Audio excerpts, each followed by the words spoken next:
Welcome back. It's time now for Wake Up America. Just when you thought it was impossible, liberal left-wing nut jobs in Hollywood and Broadway have reached a new low, lower even than the low that was reached last week when Kathy Griffin simulated the beheading of President Trump with a bloody head dangling from her non-talented hands in an obvious hat tip to ISIS terrorists.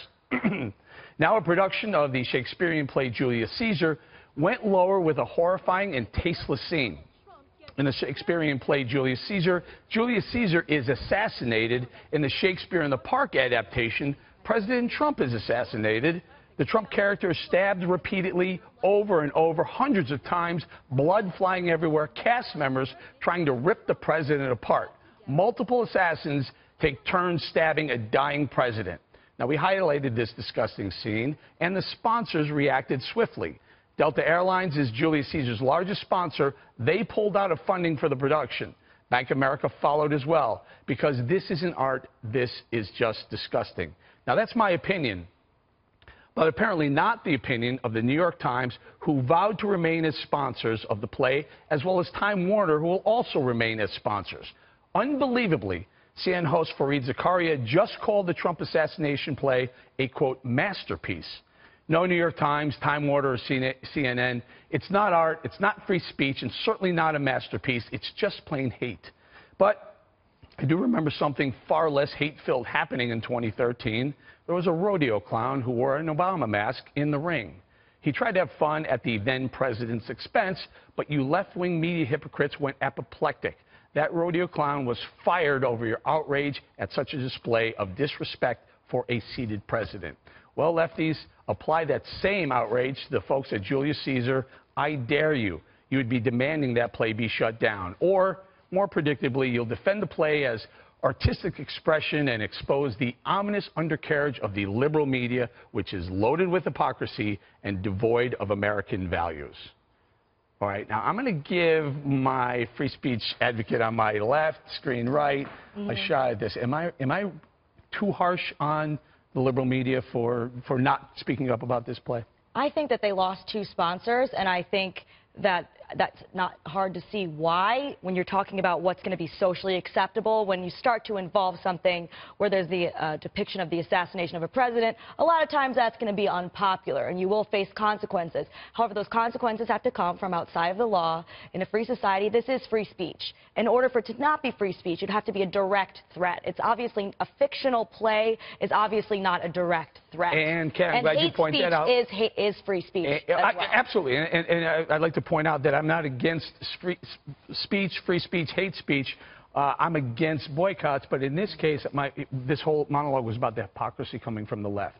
That rodeo clown who put an Obama mask on got fired, and he was told he was never allowed at the rodeo again, in the rodeo circuit again. Eric, I think you're a little hard because I think that both sides are starting to get called out, maybe slower than you would like, but it's starting to happen. There's the CNN host that referred to the president as a piece of feces.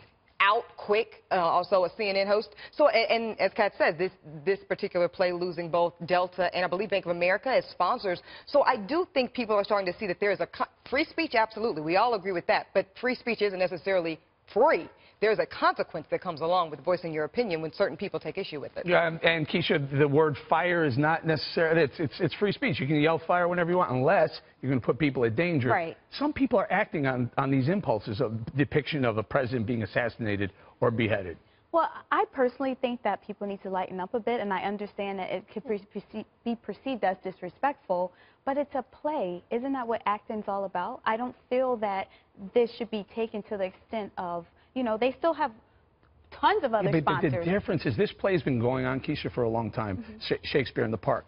President Obama was actually Julius Caesar at one point, but the killing of President Obama's Julius Caesar wasn't anything like this. It wasn't a mauling. It wasn't repeated stabbing, pulling at him, blood flying everywhere. It's a completely different depiction. I think that the production feels that this is more of an artistic expression. It's not necessarily... Of what, though, Keisha? What are they expressing? Their disdain and hate for President Trump. Well, we had it on with President Obama. Like you said, the thing with the clown, but it's our politics is at such an all-time low and just disrespectful all around.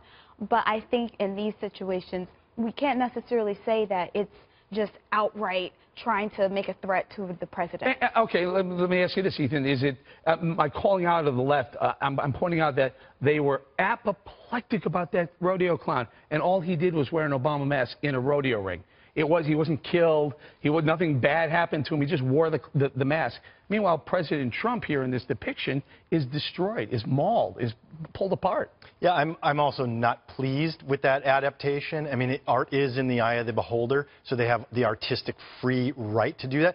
The advertisers, the sponsors have a right to pull out as well. I am not a fan of boycotts in any way, shape, or form of anybody who is expressing their free speech. I am a fan of the individual to use their wallet as the #1 way to vote in this country beyond the voting booth. It's even more powerful.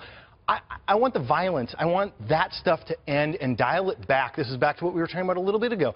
We need to start finding where we have all these commonalities as Americans and working together and being friends with one another and talking to each other, not just attacking the other side. Right. And I think we can do that. The idea of the tolerant left is certainly a myth. I don't think there's tolerance anywhere on any side. Everything's so politicized, us versus them. Right. But you got to say free speech. You said this didn't fall under free speech, and I don't understand how it does. They're being tolerant to this, the left, but when it was President Obama that was the subject, they weren't so tolerant. But you know what also, Eric, who wasn't, I didn't hear any outrage from the right, though, Eric, when President Obama was repeatedly depicted in a noose hanging as if this was the Jim Crow South.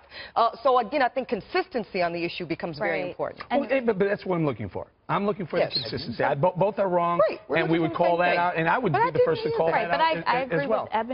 When President Obama was in office, he was disrespected and on so many levels, and even he stood there and took it, and what did he have to do? All he had to do was do his job. But I think that now we're in such an adversarial climate, and it's this side against that side. Guys, look, in 5 months of a presidency, we've already had his head being severed by Kathy Griffin. We've had Madonna calling out saying we need to blow up the White House. We have Snoop Dogg pointing a gun at the president's head. And now we have this mauling of a president in Shakespeare in the Park. In 8 years of President Obama's term, I just don't recall that much hate and vitriol. I don't think you recall it. I think that's personal, Eric, because I know I recall. I remember seeing dummies of him on fire, literally. And so Bush had that too, though. No, not lynching. Not lynching. Well, no, I remember House of Thrones, I believe it was, had Bush's head on a stake in one of the episodes. No, Game of Thrones. Oh, Game of Thrones. Okay. Yeah. Again, though, that's a different from the racial reference with Obama as a lynched person in the Jim Crow South. Fair enough. We'll leave it right there.